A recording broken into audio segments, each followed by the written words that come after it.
Welcome to She Who Speaks Abundance, the podcast for women who are ready to awaken their divine power and step into a life of true fulfillment.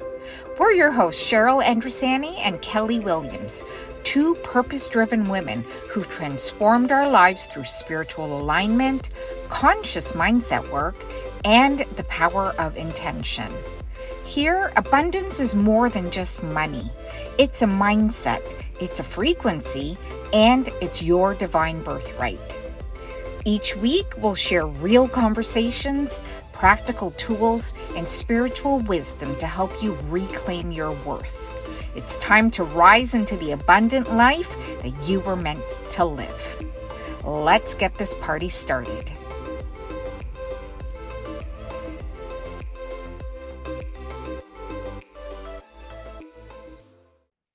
Welcome, everyone, to the She Who Speaks Abundance podcast. I'm Cheryl Andrisani, and here is my friend Kelly Williams. We are here to talk about the law of assumption and law of attraction teachings, specifically in relation to Neville Goddard. And for those of you guys who don't know who Neville Goddard is that he was this mystical teacher that spoke and taught about the law of assumption, what he coined the law of assumption. And basically, what that is that in order to attract what you want in your life, you assume that you already have what you want. Therefore, you attract experiences and thoughts and feelings that match that assumption. So Kelly and I are both super successful with these teachings, and we just basically want to share what we've learned over the years that we've been practicing this and helping to elevate the consciousness of the world too. And hopefully you can take from it and try to apply it in your life as well to help you reach your own goals. The subject that we're going to be talking about is Neville's fundamental principles. And this is really important because this is what I've used the past 5 years. And Neville talks about 3 different steps. The first step is self-observation. The second step is definition of aim. And the third step is detachment. So Kelly and I will talk about how we put these fundamental principles into practical application into our own lives. And then hopefully you can, take something from it and try it out in your own life. So Kelly, welcome today. Do you want Thank to share? you. You want to share how you have practiced or put these into practice? Yes, and I've definitely used all of these. And, you say putting into practice, it really does take practice. It takes a lot of practice and that awareness and self-observation as you learn these principles. Reading the books and listening to the lectures and learning the information is great. But until you really embody and put these concepts into practice and just see what comes up for you and continue to refine your beliefs, your thought process, your self concept, that's when you really will see the magic happen in your life. And realizing that you're not stuck when you start feeling like you're getting stuck in a situation, you are aware of where you might be stuck in your consciousness, and you relax and allow and just let things move, and they will move for you. We've seen this even when we thought we were stuck, and we might have been stuck for a moment, and as soon as we relax, it's just like a stream, you just start flowing. And so our heart's desire is really to teach these and bring these concepts to people in a way where you can master them as well, because we are so grateful that we were able to get ourselves to a place of where we made our dreams come true, and we want to see other people make their dreams come true. And really, we don't have to make money off of teaching people this, because we know the money is all made in our imagination. I mean, we can manifest money from anywhere. And that's another place where I've really shifted my awareness, is knowing where money really comes from. My paychecks come from God, and my paychecks come from my imagination. Mhm. And so we just get to be here and have fun and teach. And we know that we'll always be taken care of. But if you ever want to learn anything from us, if you ever want to go deeper, we do have offerings. We do have websites that we post in our YouTube and that we'll post in our notes. And we are here to help, but we just really want to teach people to walk this journey with us, because we know that once you get it, there's never any going back. You can't go back to where you were before. Yeah, As long as no, you just stay focused. nor do you want to ever go back. You know what I mean? It's like when you Right. know that there is something way better for you. And this is basically what happened to me was that I knew that there was something out there. I knew that there was a way because if other people are living it, then why isn't it possible for me? It absolutely is. But I just needed to figure out the way how to do it. And I learned about law of attraction for like I did that for 11 years and saw some things, manifest in my life, but not like my life never really actually changed until I found the missing piece, which was Neville Goddard and the law of assumption. And when I started putting that into practice, holy smokes, I became a millionaire in 3.5 years. My life started changing right away. My marriage changed for the better. I became a better parent. I was more relaxed. I wasn't as stressed out and overwhelmed and anxious like I used to be, full of doubts and so much shame and guilt. Like this is where the very first step of Neville Goddard's fundamentals plays such a big part of the process. It is the number one step for a reason because most people, me included, didn't realize what state of being I was operating from. I just thought that this is the way life is, not thinking that I had any control over what happened in my experience.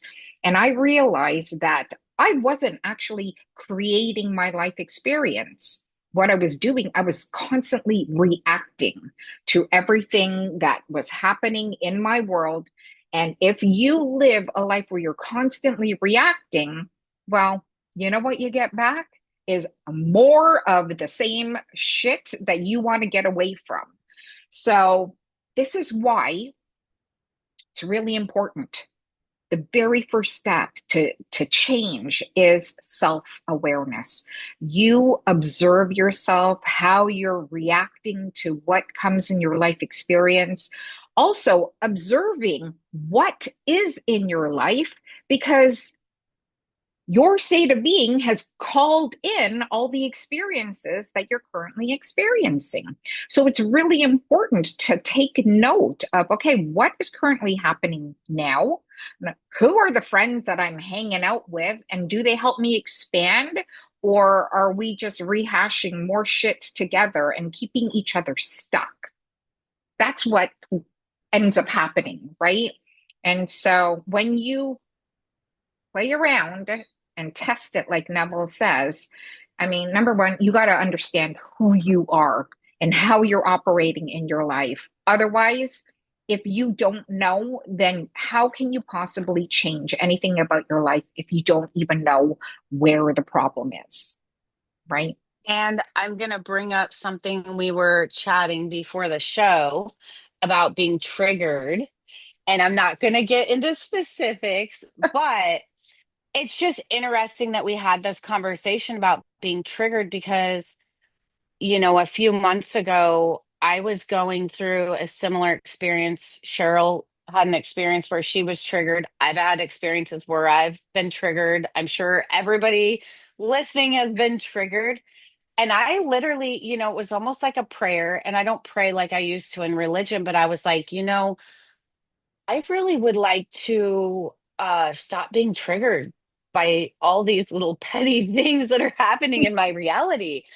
And so I really set, I had that observation first, that self observation of like, okay, this person at work is triggering me, or my husband's triggering me, and not necessarily, but mostly Mhm. people at work were triggering me, or just maybe friends, whatever it might be.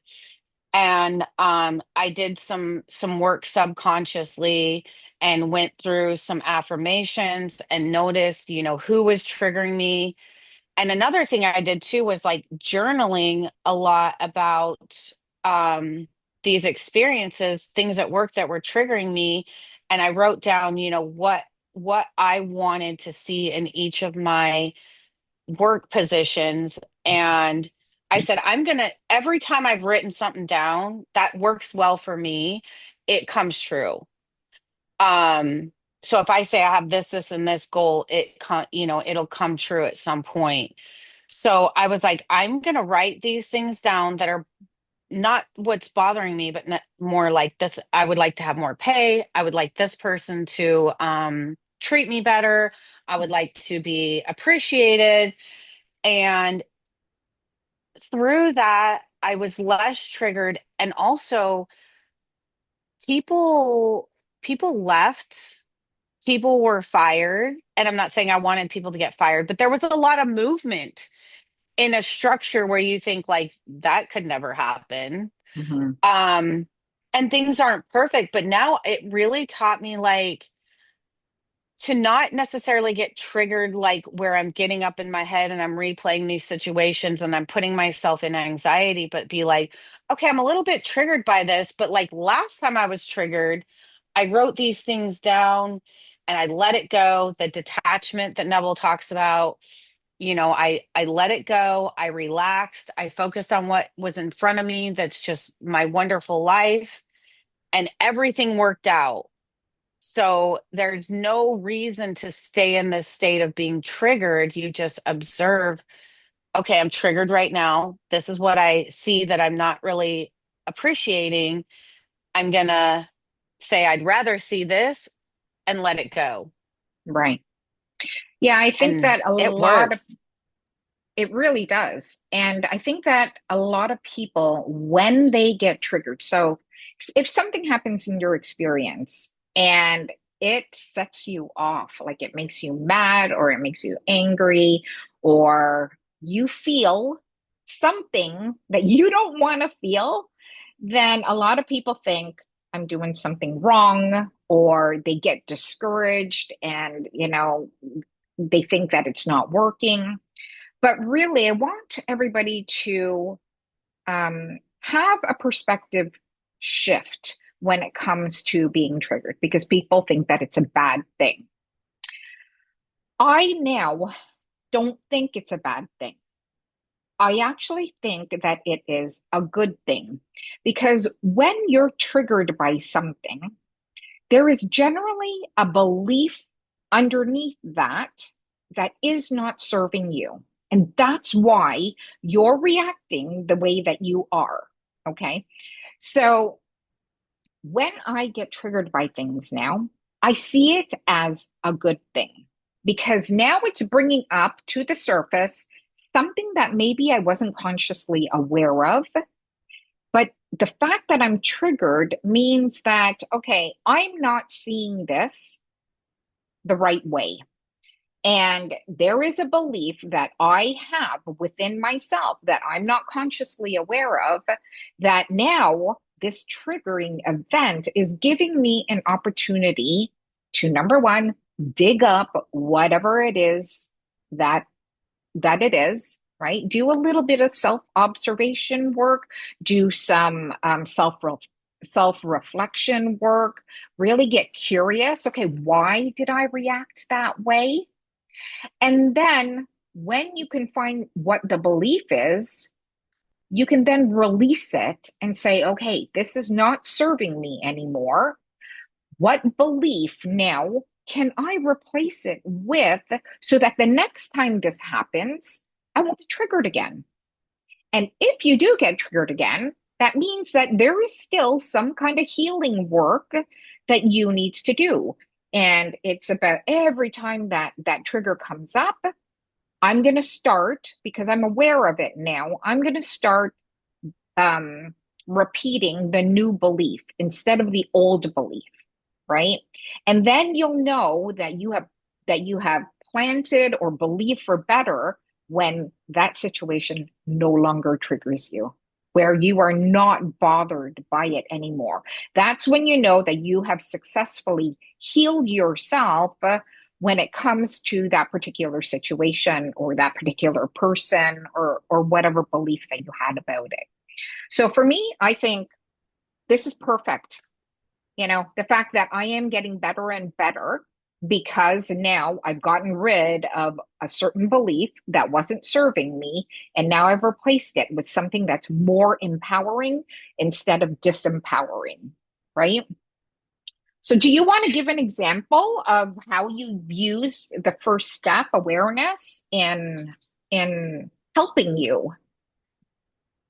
Yeah, and I do want to just really quick about the being triggered. As you were talking, I was thinking it did with my being triggered, and we talked about this earlier, kind of in your situation, the underlying belief.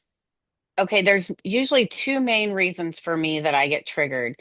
Number one, I've been a massive people pleaser my entire life and have not been my authentic self and spoken my truth. So, like in the work situation, I give 110%. That's just the type of person I am. And I don't, I used to be a yes, yes, yes person. Now, I do say no more. And although it at first saying no and putting up those strong boundaries can be also triggering, the freedom you experience on the other side of that is so worth it because in the long run, you will not be triggered as much on a daily basis. So if you're constantly a people pleaser and you're surrounded by people who are never pleased, you're going to be triggered a lot. But if you start putting up boundaries, those people who were kind of leeching onto you, they just kind of like start to, fall off. And they just naturally like they have nothing to leech onto anymore. And then the other area where, I've had a lot of noticed a lot of being triggered and resentment that I've worked through myself in my self observation is when I have anger or resentment, it's usually because I said yes to something that I really wanted to say no to. And that could even be with a friend, like, "Oh, do you want to go here?" And then you say yes, and then you get there and you're not really having a good time, and you because you said yes and you really didn't want to go, right? And then you're just miserable and you're like trying to like play along. And so now it's like if my friend's like, "Hey, do you want to go for a walk today?" I'm like, "No, it's super hot right now. And I walked this morning, like, no, thank you." And you Mhm, don't even have to explain yourself. You can just say, "No, thank you." Sometimes if it's a friend, I will say, "Okay, I don't want to go, and this is why." But mhm, a lot of times when you find that you're resentful, you're really the resentment is at yourself. You're mad at yourself because you just said yes when you really wanted to say no. And when I mhm. started saying no, when I wanted to say no, I had nothing to be mad about. And if they were mad at me, like, oh well, they're not the ones who have to walk in my shoes every day. Yeah, that's a really good point because we have to remember that everybody is in charge of their own happiness, right? So if they are offended or they don't like the fact that you said no, well, it's like, oh well, deal with it, like you can find it within yourself to not be mad. And to me, I think, you know what? We are beings with sovereignty and that we can make choices in alignment or not in alignment. You just have choices. You can either be mad that Kelly said no, or you can be like, oh well, she just doesn't want to go, and then take no offense to it and then just let it go. right? So everybody is in charge of their own response to life. So yeah, that's a really important point about really true happiness is being authentic to yourself and what you want to do. And that is a really good point about people pleasing because I think that we've been ingrained since childhood with people pleasing. You know, it starts off with pleasing your parents. You have to act a certain way in order to please your parents, right?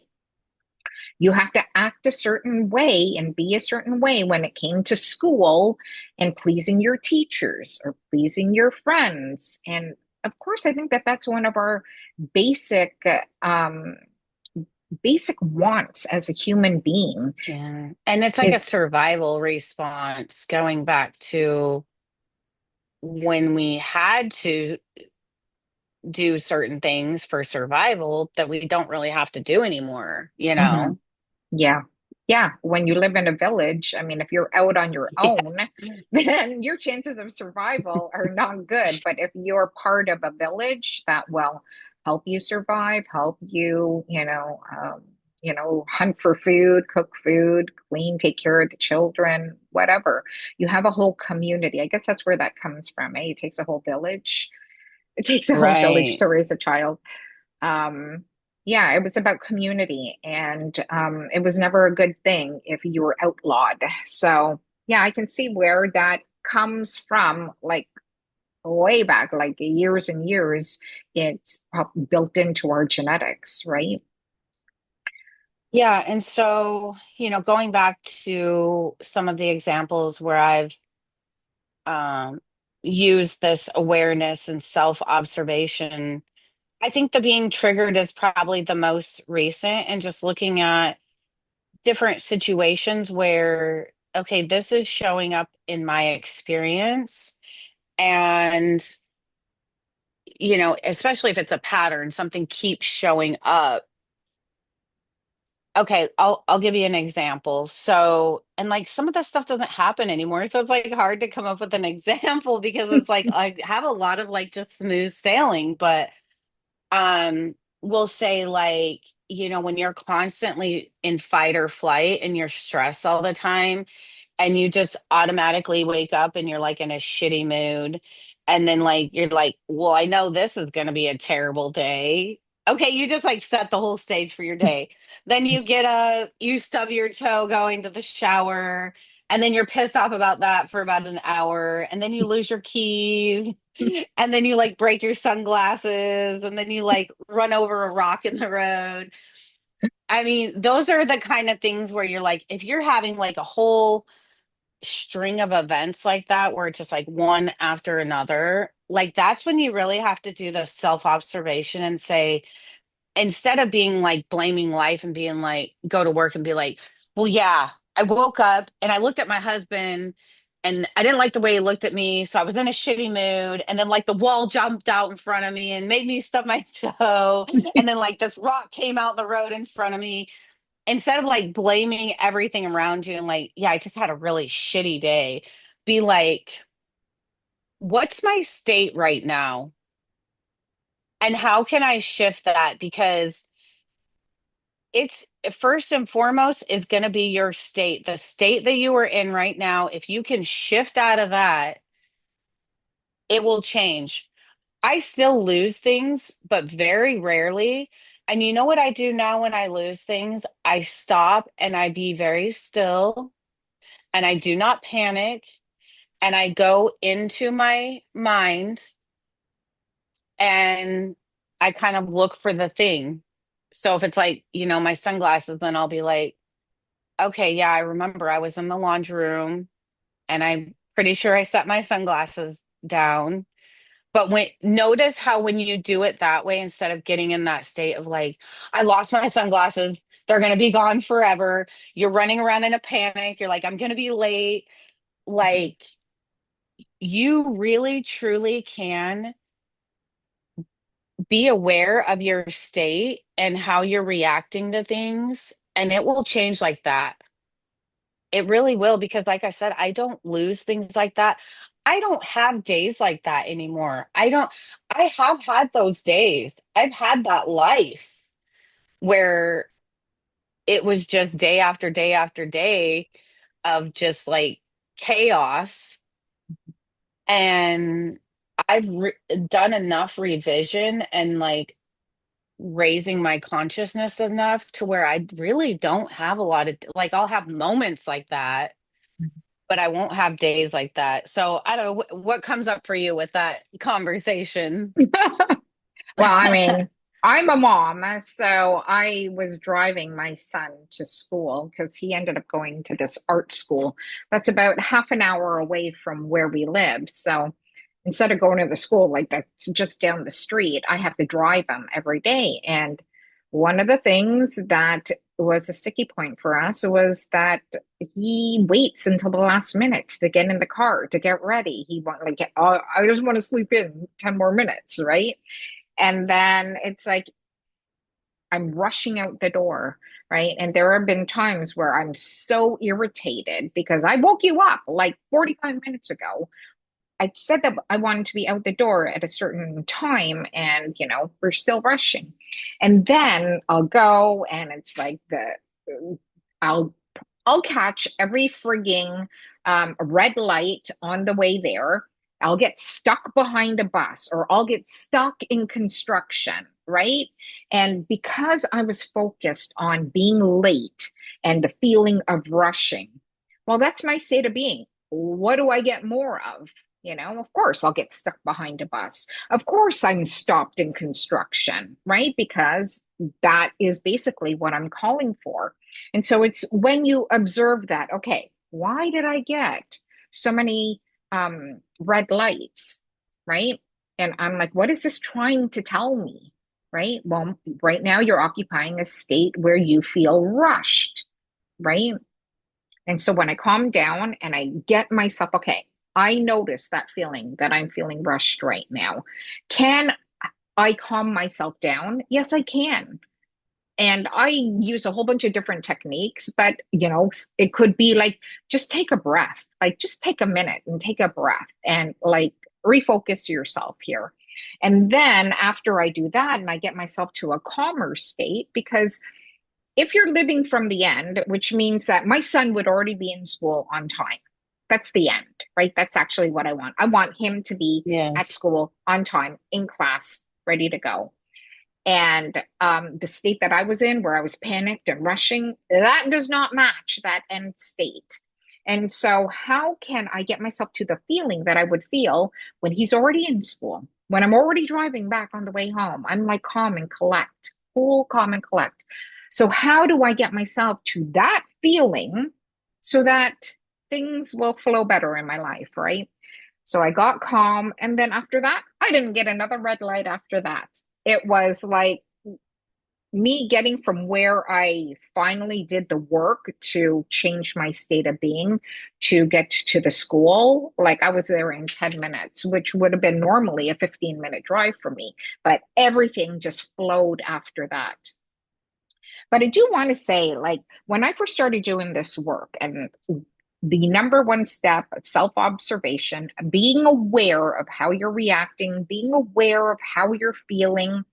Um, when I first started doing this work, it was for money. I wanted money. I was sick and tired of living paycheck to paycheck to paycheck, always feeling like there was never enough, always worried whenever the bills came, you know. I want to say that we were comfortable, but it was not enough to spend extravagantly, or do all the things that we wanted to do or save money because there wasn't really enough left over to save after paying all of our bills. But I mean, we lived a Right. comfortable life. We never lacked for anything. But I was tired. I was tired of feeling guilty. I was tired of feeling shame. I was tired of feeling overwhelmed and anxious and worried. And so I started noticing these things about me. Even when it was just walking to the mailbox, I got really curious. Why am I feeling so anxious right now? Right? Well, because I'm worried that there isn't enough money to pay the bills, or, I have that feeling like money is leaving me. I definitely was coming from a place of lack and fear instead of a state of abundance and overflow. I definitely was not a match to that. So it's about getting And have you curious about noticed things like that. that? Oh, sorry. I was going to say, have you noticed that even this can happen even when you have money, though? And even when you have enough to pay the bills, we were talking about this today. You can let money trip you up even if you have more. So like I said, I have $4,000 in my account and I'm going to pay this and this bill, and then ooh, I'm not going to be able to spend that much. But then I got to where I had $30,000 in my account, and then fear came up like, well, if we have that, then we got some money stolen. Oh, if we have that much money in our account, we better spend some of that money because, like, we don't want to have $20,000 or $30,000 sitting in our account. Like, someone could come in and take it. So there's fear. You can, like, not be in a state of abundance even when you have more, and you still have to check in with yourself. Have you noticed that? Even now, you might have these things come up. Yeah. Well, we all think that money is going to be the savior to all of our problems. But honestly, if you haven't changed your belief systems, then no matter how much money you have, even if you do have an overflow, you're still going to be in a state of worry. And like, I noticed that, like, now that I'm a millionaire, I'm like, I don't have the same worries as I did before, right? With, getting that anxious feeling when I'm checking the mailbox. I don't have that anymore because I've, I've changed my consciousness around that. Now I'm actually grateful for all the bills that I pay because I'm so grateful for all the services that those bills that I pay bring me. I used to freak out about the electricity bill and, the water bill and whatever, my credit card bills. But now I've switched that. I'm so grateful that I have electricity. Thank you. Or I'm so grateful for running water. There are so many people in this world that don't have access to all these luxuries. And, I didn't think running water was a luxury. But when you think about all the Right. people that don't have it, it's like, yeah, these are first world problems that we're dealing here with, right? So but now, so now we do have money, but now we have investments in the same thing that you were talking about. It's like, oh, now I'm worried. What if the stock market goes down and then I Yeah. lose a ton of my money? And then I'm like, but that's part of the awareness too. It's like, okay, right now I'm thinking in terms of fear. Why am I thinking about the stock market going down? Why am I thinking about losing money? If my awareness is going to that, then I'm going to call more of that in, and which is definitely what I don't want. So I want to be sure that I'm aware of when I'm thinking against my manifestation, against what I actually want to happen, and then shift my focus, right? So instead of thinking that my I'm going to lose money in the stock market, I'm like, no, I'm going to think in terms of abundance. I'm going to think that my investments multiply over and over again, Yeah. even if the evidence isn't there of that happening. I'm still going to choose to focus on that instead, right? And basically make sure that I'm thinking in not out of fear, but more in the love. Like I'm going to lean into what I love all the time, and that's And you basically the work. love sharing that money with other people. Like you love, it is true when and even when I had less than I do now, I actually read Busting Loose from the Money Game when I worked with Karen. And I actually read it again because I went through a very triggering experience with a landlord that like felt like I owed her like so much money, and it just really kind of pushed me into doing some more inner work around that concept. And he talks about I know I'm bringing in like non-Neville here, but he talks about how, it's really not real. Like, and to think about too, like the money is the energy, you're making the money flow. That's your consciousness, an expression of your consciousness. And so instead of being like, "Ugh, I gotta pay another $600 electric bill," be like you said, be like, yes, I can't wait to pay this electric bill because look, I have lights and I have Mhm. this beautiful home and I have HVAC, I mean, how lucky am I? Like $600, this is cheap. Yeah. And I feel like, and I don't have a tangible like number I could put on it, but I do feel that I've created money by doing this too. Like, there's been times where we've gone on trips and spent thousands of dollars and I happily spend that money, and then if it's on a credit card, it gets paid off, or if it's out of my bank account, then the bank account goes back up and I'm just like, really? How do we still have money after we spent all that money? And Yeah. it just happen. It can happen literally by magic if you change your belief. But if you're focusing on the petty things like, oh, now I have $30,000, like someone could steal money, or oh, I have now, Mhm. and people who like aren't at that level yet, and I say yet because anybody could be at this level, and that's why I don't feel bad to say I make X amount of money. I have X amount of money in my bank account because I'm not saying that I'm better than you. I'm literally just like you. I just like imagined it and created it just like you could create it. So, people might be like, that's a first world problem right there. I wish I Mhm. had 30 that I wish I had investments, but it's it's so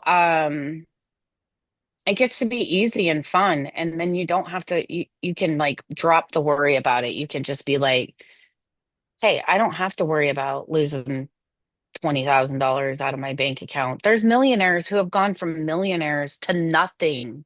Mhm. Alex Hormanzi was multimillionaire, went to nothing, became a multimillionaire again. Reagan Hyler had nothing, threw her whole business away, got burned out, burned it to the ground. Now is like a multimillionaire billionaire. When I started looking at some of these stories, I was like, nothing is impossible. Nothing is impossible. Mhm.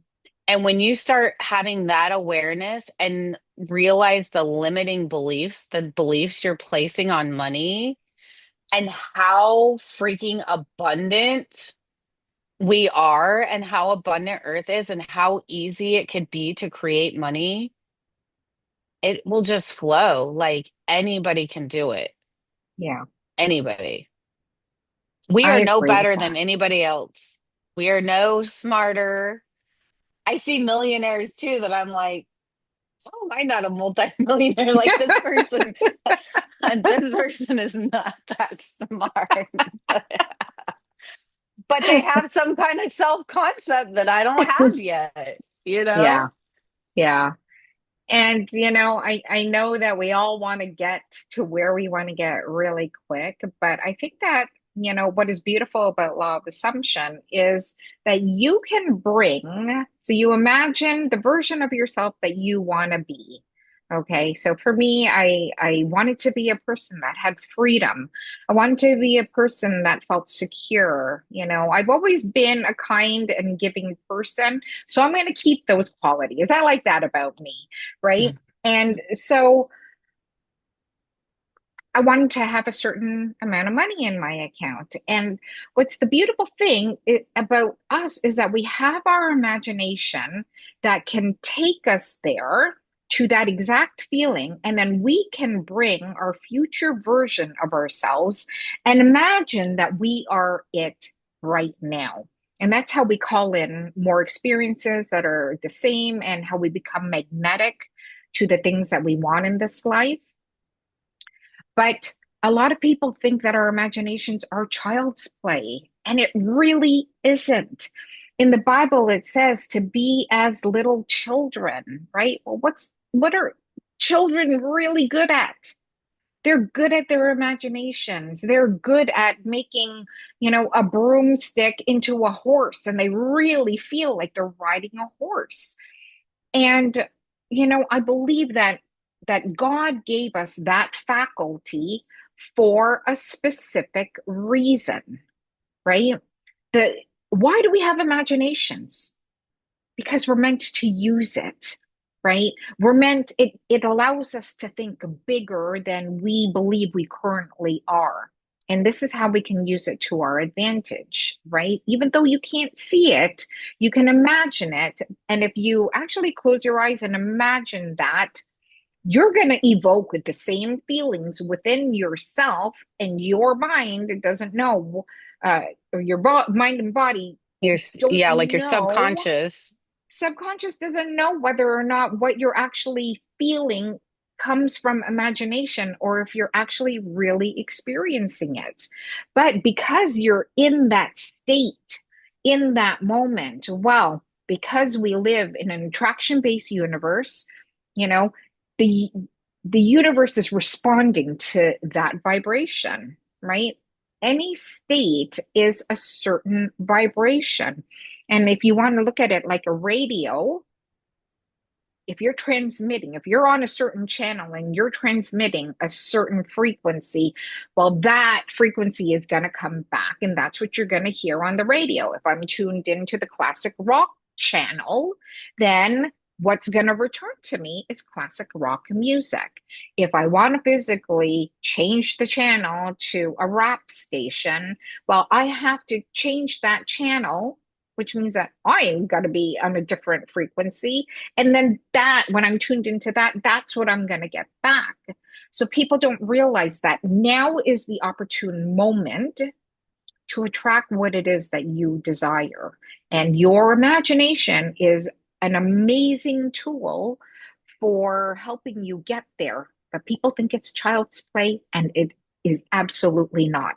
God gave us the imaginations for a reason, and that's to help us expand to be bigger than we believe ourselves to be right now, right?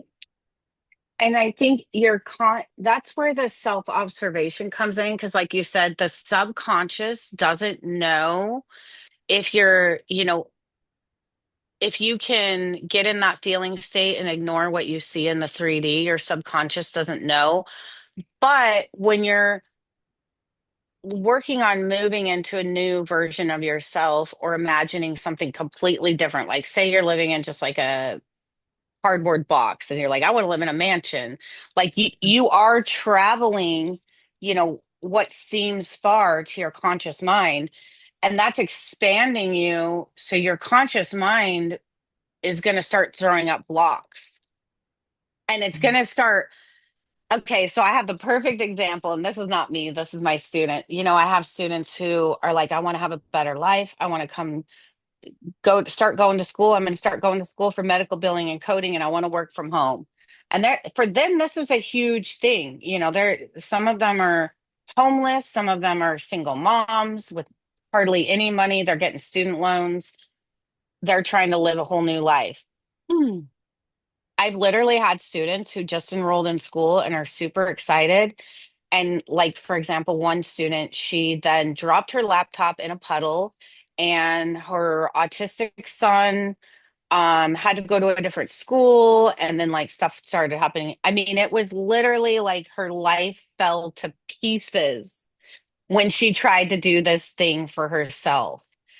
And so when you are, imagining and working on stepping into this new version of yourself, also notice, I mean, you don't want to like focus on the 3D, but notice where weird things are popping up in your 3D.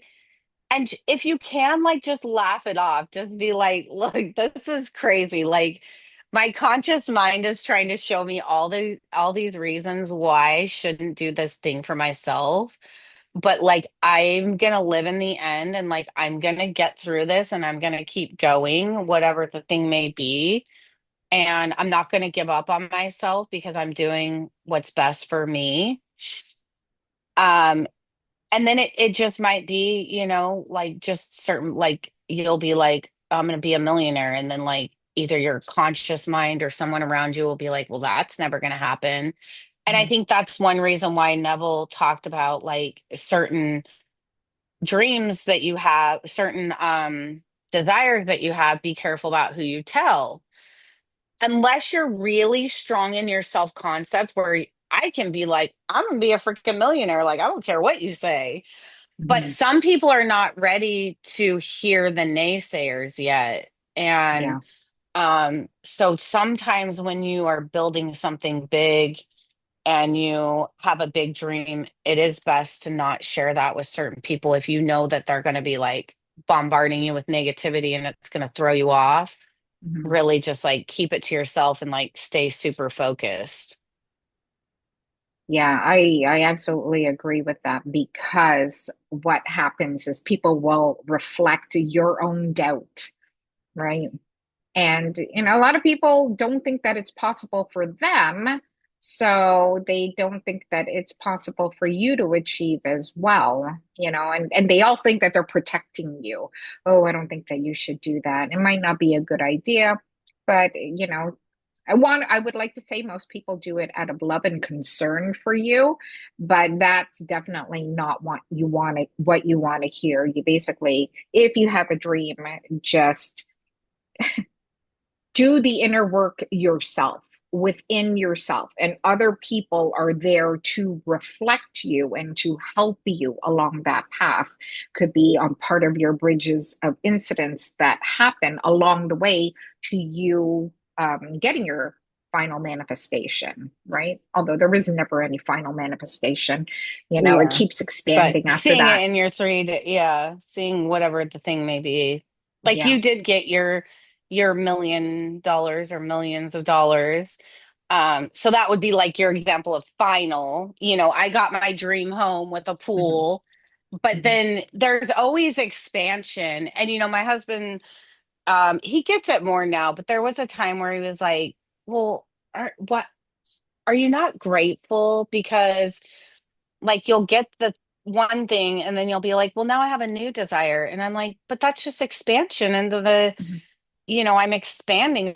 My container is growing. Like I can hold this and then now I want to hold more. More Right. love, more money, more freedom, more travel. I want to Hmm. have all the things. Like, Yeah. why not? That doesn't mean I'm not grateful for what I have, but I still have desires. Right. Well, that's something too that I went through especially when I was a child, because I was made, maybe not to my face saying you're so selfish, but it's like saying, well, why do you want more? Like, be grateful for what you have. And it was almost like it was a bad thing to ask for more, like you're being greedy, like you're being selfish, right? Or you're not grateful for what you have.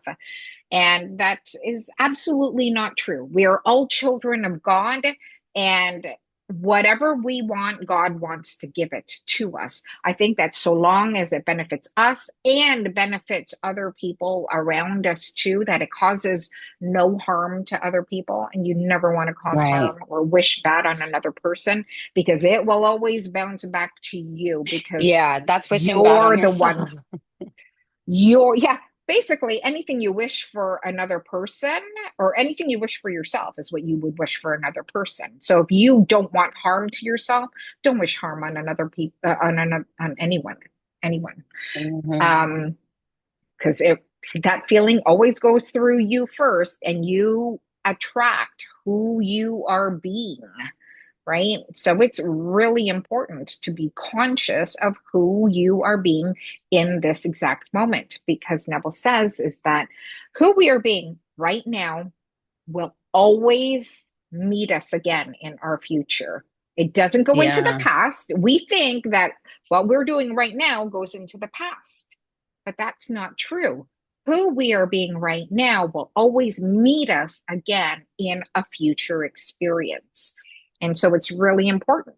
When people understand that, well, it helps you make better decisions about what state of being you're occupying now, right? We don't want And to we're dwell. planting those seeds for the Yeah, future. planting them, and our job is to nurture what we want and not nurture what we don't want.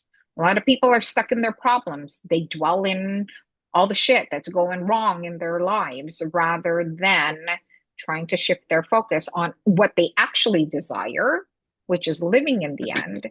And, like I noticed that about me because, especially at the beginning when I was doing the awareness work about how I was reacting to certain things, right? If an unexpected bill came up, and guarantee you that if you are trying to manifest money, something unexpected will come up for you to pay more, right? Yeah. And what I realized was that when I got this unexpected bill, I went again, like my initial reaction was to freak out and feel really discouraged, right? That was my initial reaction. But I noticed that about me. And throughout this whole journey, I kept asking the question, would the millionaire version of you be reacting this way?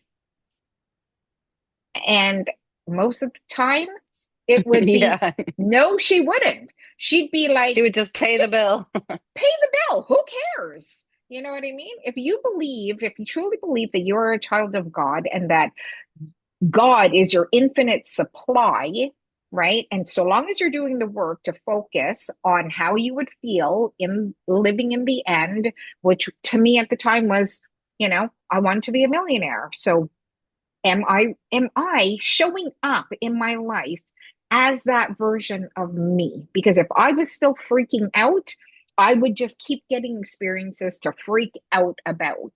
So to me, it was an opportunity.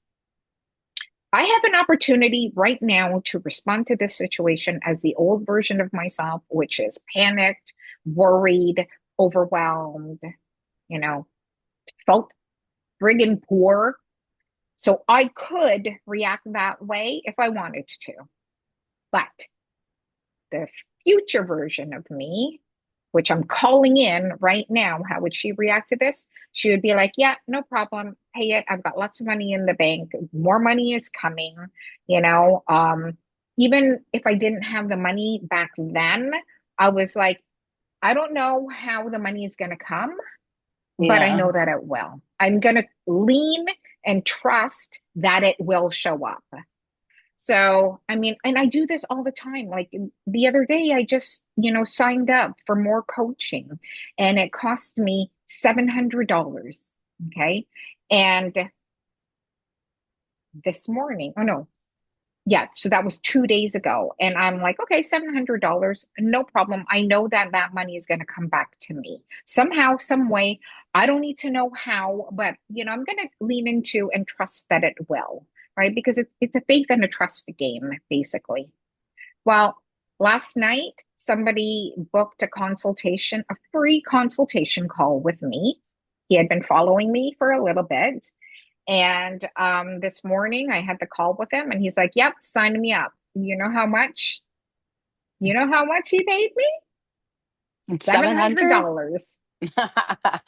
Exactly, $700. So this is, when I get experiences like that, where I just gave myself an opportunity to respond as the version of myself that I wanted to be and lean in, even though I wasn't fully trusting back then that the money would come. But I decided that, you know what?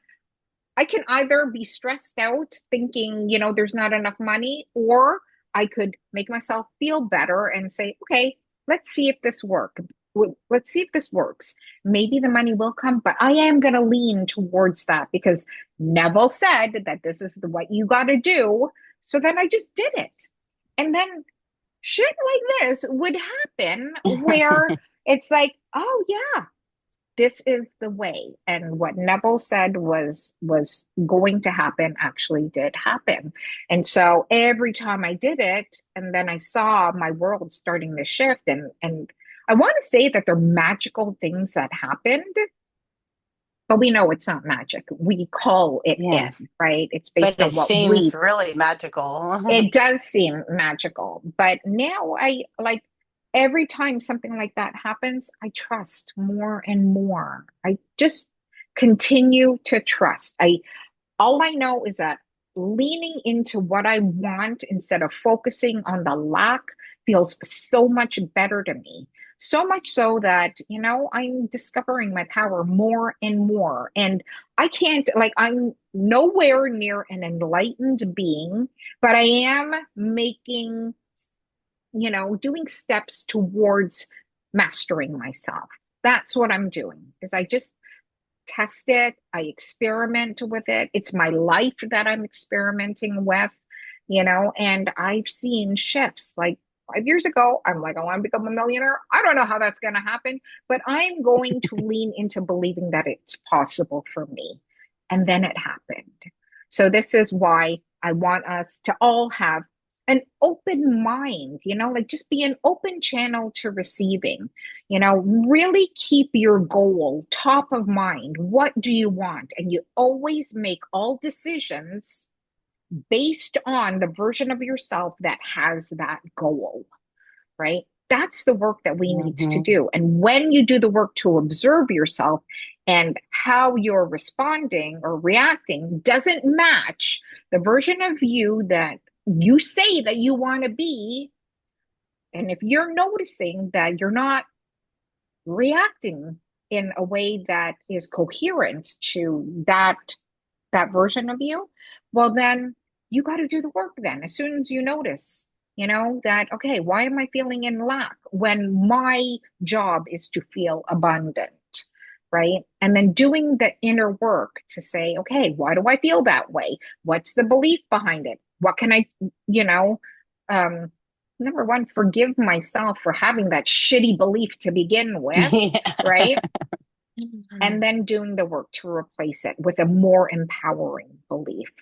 That's the work that I believe that we all need to do. If you say that you want what you want, well, this to me is the process. Neville's fundamental principles. Hmm. This It's is the very process basic. that works. It is basic, but it's hard to implement because we're so emotionally entangled, with our feelings and with that identity of who we believe that we are, right? But when we realize the identity that we're living from doesn't match who we want to be, well, we got to let those certain parts of us die out, And and sometimes that means walking away from old situations. It's that's the hard. self mastery, self inquiry, and leaving old things behind. And sometimes the letting go can be difficult too. Letting go of old beliefs, old patterns, old friends, people you Yeah, used to surround yourself with. That's part of yeah, the process too. Like, hey, I've been like hanging around this person and they don't really make me feel very good.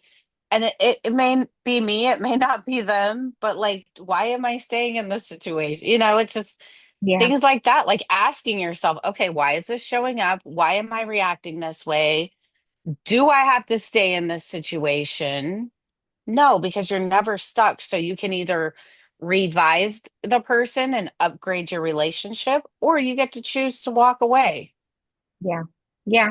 So you're It, I never stuck. usually, I the way that I make myself feel better about that, because yeah, there were a lot of friendships that I lost where, I had a group of friends that all, whenever we got together, all they wanted to do was bitch and complain about certain things. And, Yeah. I wouldn't participate in it. Like it didn't make me feel good at first. And then all of a sudden it's like, we started getting together, less and less, and which I was totally fine with.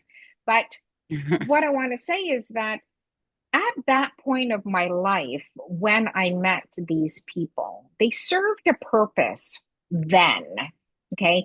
It doesn't Yes. mean that they have to stay in your life forever. You can still, like, be friends with them, just not hang out with them as much. You can still wish well for them, and they may come back into your life. This is the thing. Right. They And it's may come different back, versions. and if they do, I would welcome them. Like they would only come back into my life if they've reached a certain level that I've reached, right? Um, but it's like, no, I never want to go down to the level that I was before because I was really unhappy back then. I mean, not totally unhappy. Like I had a good life. I have, a husband and kids, but there was always ways to elevate that and Yeah, make things in your life better, right? So if you lose people, don't worry about it because when we lose certain people, like our world is like a vacuum. You're gonna attract other people into your life that match who you are currently being, right? So there will always be somebody to fill that void in your life, if it's through another person or even if it's through yourself. I know for me, I like exactly. my alone time now. I never used to like being alone, but now I actually appreciate it. Yeah. Exactly. And that, yeah, going back to the social media conversation we were having earlier, um, kind of when you're not okay with yourself or being alone with yourself, you kind of reach for social media to validate you or give you that hit. But it's weird when you do start to shift into, that higher self concept, self love, then it kind of loses its attraction. Certain things just lose their attraction. And it's just like with people that fall out of your life, you know, I hate the term cutting people off. And I was telling somebody this today. I guess what I say now is I send them off with love to be the highest version of themselves. And I'm going to be the highest version of myself. And you know what?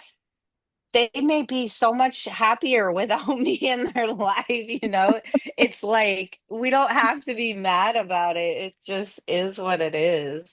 Yeah. Like I Yeah. used to get so triggered. That was one area that I got so triggered by because I was really like the whole tribal thing. I was really by multiple groups uh ousted from the tribe. And I'm a very tribal person by nature. So this was a big healing process for me to go through that, losing everybody, whether it was by my own, like, I can't be around this person anymore, or I said a certain thing or did a certain thing and they turned against me. And I had to really like be okay with being with myself for a long time. And it's kind of cool. This actually makes me think of, we were talking earlier about Elmer Lockhart Jr. and his grandfather was actually a live student of Neville Goddard's, and he was in prison for 8 years. He literally was not supposed to get out, and he studied the law. He studied self-help books. He meditated. He actually went through either several months or over a year of silence.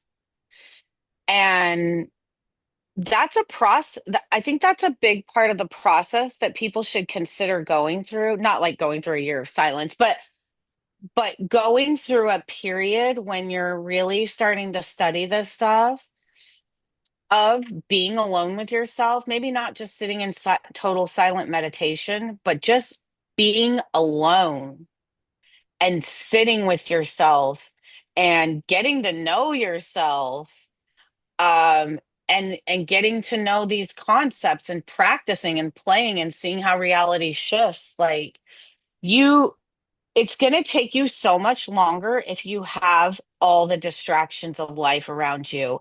And even now, I love going out and I love talking to my friends in town and I love spending time with other people and I love going to parties.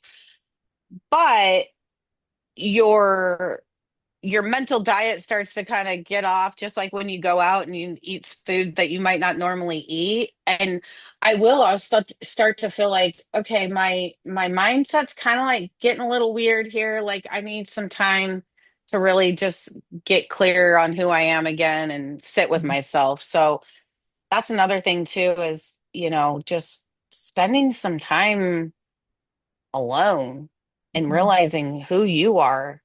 Who do you want to be? Yeah. Why do you want the things that you want? Like Mhm. that's a big part of the self-observation process. Absolutely. Yeah, and I believe that too. It's like um I actually didn't even really understand and know myself, right? We don't actually pay attention. And we think that there was one part in Neville's books where he basically says that you think that you know yourself and you think that you're this great person, but when you're actually observing, it's like you're judging all these people, right? And you're not very nice. But we Yeah. all think, oh, I'm such a nice person. Why do these bad things happen to me? And it's like, oh yeah, but you don't realize all the judgments that you have against so many things in your life, and your how you see things, and um just your perspective on things. It's not in alignment with who you say that you want to be. And this can be very hard to do because people want to believe that they're good people, right? But when you're in your mind head trashing, head talk trashing people, in your mind, you're not saying it to anybody, but in your mind, you're judging those people, you know, you shouldn't dress that way. Why are you being like that? Like that, like we have opinions about how other people should be living their lives, right? And that can work to your disadvantage. So it Yeah, because like really the Bible is. said, you're putting yourself under that same judgment. So unless you want to Yeah, judge yourself the same way, you gotta stop that. that's so true, right? Who are you to judge me when you're a sinner as well? But it's true, right? We have to. I think that a lot of people in the world are seeking validation from outside of themselves. Whereas what we need to do is we need to do the work, love ourselves, validate ourselves, and really start showing up as the version of ourselves that we want to be and start making decisions in alignment with that version. And so, Right. yeah, so number one step, self observation, get to know yourself. It is the first step in Neville's fundamental principles for a reason, and it's because it is super, super important. So, anyways, thank you, I Kelly, think, so much for thank joining me you. today. I always love our conversations, and Me too. we've been talking. Kelly and I have actually talked an hour before Before before this. we started recording. And when you talk about something that you love, and find somebody in your world that you can really resonate with, it makes a huge difference. So I hope that we can be that those people for you, our listeners, and hopefully you can take away um, some things that you can apply in your own life. So thank you, Yes, Kelly. test it. Test the law. Test it. Yeah. Lean into testing it. Say, I don't know how this is going to happen, but it's not my job to know how. And I'm just going to leave myself open and experiment with it and then see what happens. You know, lean into the belief that good things are going to happen for you. So, okay. Exactly. We will talk to you guys later next week. We will expand next week on the fundamental principles. We'll talk more about the definition of aim and why it's really important to have a goal and really define who you want to be, because that plays a huge part in the manifestation process as well. So, thank you, Kelly. Love you so Thank much. I you. love all of our Love listeners, you. and we will talk to you again next week. Bye for now. Bye.